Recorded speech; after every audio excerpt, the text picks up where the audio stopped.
পশ্চিমবঙ্গ, ত্রিপুরা, আসাম এবং বাংলাদেশের অষ্টম শ্রেণীর ছাত্রছাত্রীদের আমি যে জিনিসটা নিয়ে আজকে আলোচনা করব সেটা হচ্ছে অক্সাইড। অক্সাইড সম্পর্কে আজ আমরা একটু আলোচনা করব। অক্সাইড কাকে বলছি? কোন মৌল অক্সিজেনের সঙ্গে যুক্ত হয়ে যে দ্বিমৌল যৌগ গঠন করে তাকে অক্সাইড বলি। কোন মৌল অক্সিজেনের সঙ্গে যুক্ত হয়ে যে দ্বিমৌল যৌগ গঠন করে তাকে অক্সাইড বলে। অক্সাইড অনেক রকম হয়। একটা হচ্ছে আম্লিক অক্সাইড, ভালোভাবে ফলো করো, আম্লিক অক্সাইড।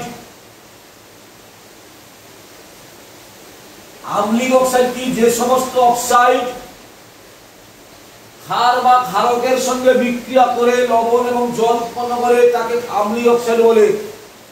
বা আরো ভালো করে বলে, যে সমস্ত অক্সাইড জলের সাথে যুক্ত হয়ে অ্যাসিড গঠন করে।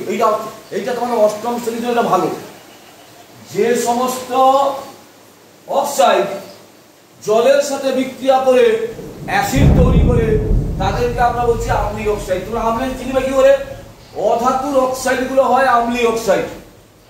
as for example carbon dioxide, sulphur dioxide, P2O5 এগুলা সব হচ্ছে আম্লিক অক্সাইড। অধাতুর অক্সাইড আম্লিক অক্সাইড কিরকম? CO2 জলের সঙ্গে বিক্রিয়া করে উৎপন্ন করে H2CO3 কার্বনিক অ্যাসিড।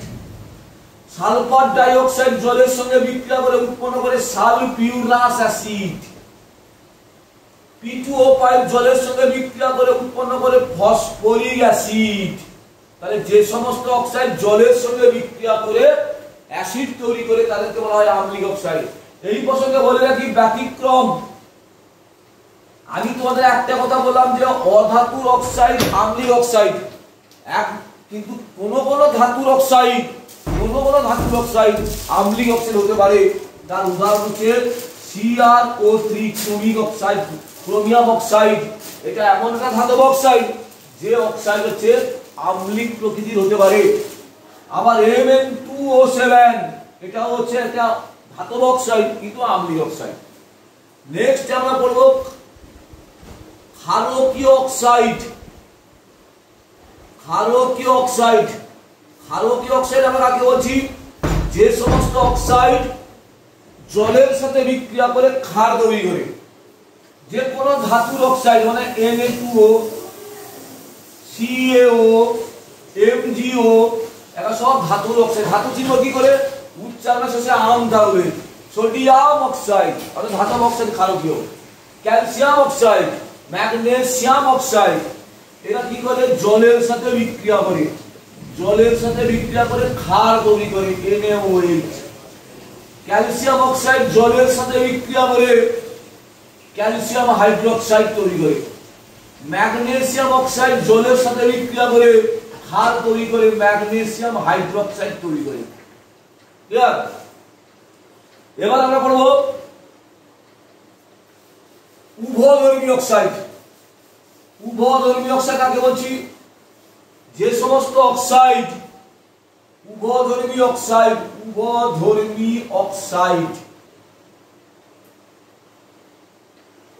আমরা কাকে বলবো?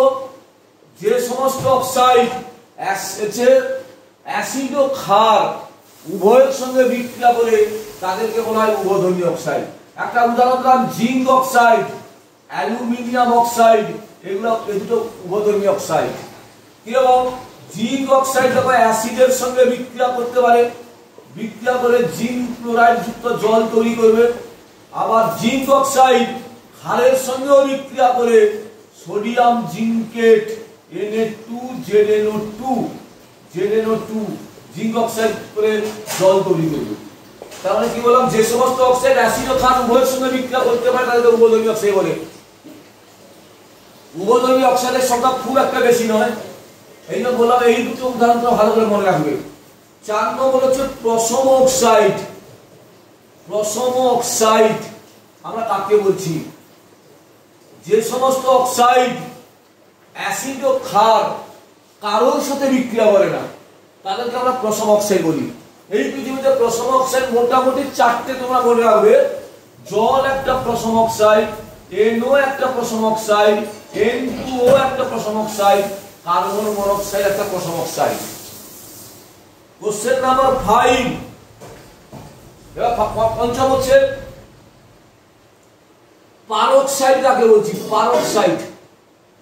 পারক্সাইড যে সমস্ত অক্সাইডের মধ্যে পার অক্সো বন্ধন থাকবে। কি বন্ধন থাকবে? পার অক্সো বন্ধন। পার অক্সো বন্ধন থাকবে, তার মানে সিঙ্গেল বন্ড ও সিঙ্গেল বন্ড ও সিঙ্গেল বন্ড, এইটা যাদের মধ্যে থাকবে তারা হচ্ছে প্রথম অক্সাইড, পারক্সাইড, সরি তার পারক্সাইড। উদাহরণ কি? BaO2 barium peroxide, Na2O2। কি হবে পারক্স বন্ধন? দেখো বেরিয়াম পারক্সাইডের গঠন দেখি, এটা বেরিয়াম পারক্সাইড।